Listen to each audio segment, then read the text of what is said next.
Et si la prière devenait votre propre souffle?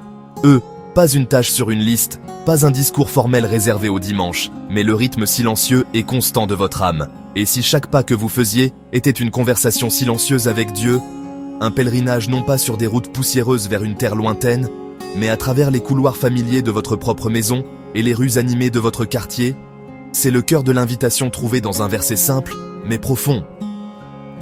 Priez sans cesse. 1 Thessaloniciens 5, 17. C'est un appel non pas à un bavardage incessant, mais à un état de conscience continu, une connexion ininterrompue avec celui qui vous a créé et qui marche à vos côtés à chaque instant de chaque jour, que vous sentiez sa présence ou non. Cette idée de prière incessante peut sembler intimidante, voire impossible. Comment quelqu'un peut-il prier sans s'arrêter? Nous avons des emplois à faire, des familles à entretenir, des repas à cuisiner et du sommeil à prendre. Le monde exige notre attention avec son bruit constant et son rythme incessant. Mais peut-être avons-nous mal compris la nature de la prière elle-même. Il ne s'agit pas de trouver plus de temps pour parler à Dieu. Il s'agit d'inviter Dieu dans le temps que nous avons déjà.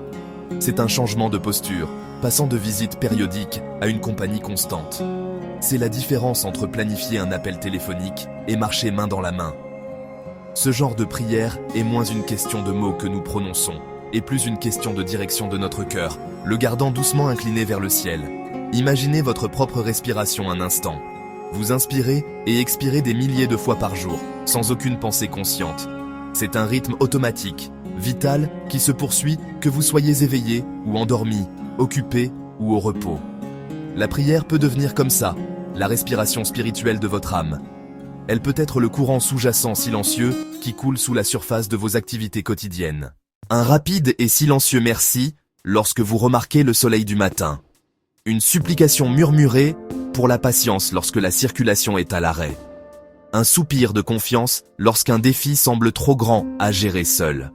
Ce ne sont pas de grandes oraisons, mais ce sont des prières dans leur forme la plus pure.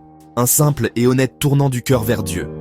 Prier sans cesse, c'est cultiver une vie de dialogue, une conversation continue qui ne nécessite pas de lieu spécial ou d'ensemble de mots parfaits. Dieu n'est pas confiné aux murs d'une église ou aux pages d'un livre de prière. Il est présent au milieu de notre désordre, dans la joie de nos succès et dans la douleur silencieuse de nos chagrins. Parfois, la prière est un mot, un seul nom prononcé dans le silence. D'autres fois, c'est un gémissement sans mots, un sentiment trop profond pour le langage. Et parfois, la prière est simplement de rester immobile, offrant notre attention tranquille au Dieu qui écoute toujours. Il entend la mélodie d'un cœur qui le cherche, même lorsque aucun son n'est émis. Pourquoi cette pratique de la prière continue-t-elle un tel pouvoir pour fortifier notre foi? Tout d'abord, elle nous ancre fermement dans la réalité de la présence de Dieu. La vie nous fait sentir isolés à la dérive, dans une mer de responsabilités et d'inquiétudes.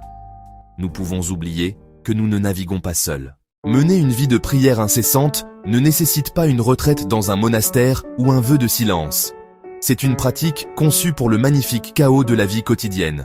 Vous pouvez commencer là où vous êtes, avec ce que vous avez. Vous pouvez transformer ces actions simples en actes de prière. Le simple fait de marcher peut aussi devenir une méditation en mouvement, un pèlerinage du cœur. À chaque pas, vous pouvez répéter un mot simple qui ramène votre esprit à lui. Laissez votre souffle vous guider, inspirez sa paix, expirez vos soucis. Un instant suffit. Avant un email difficile, offrez une supplication pour la sagesse. Laissez un soupir devenir une prière de libération. Ne sous-estimez pas ces formes simples. Un moment de silence au milieu du bruit peut être puissant. Prions ensemble maintenant, non pas avec beaucoup de mots, mais avec un cœur simple. Cher Seigneur, apprends-moi à prier sans cesse. Seigneur, je veux marcher avec toi aujourd'hui, pas à pas. Au nom de Jésus. Amen. Restez connectés. Pour l'épisode 3, à très vite.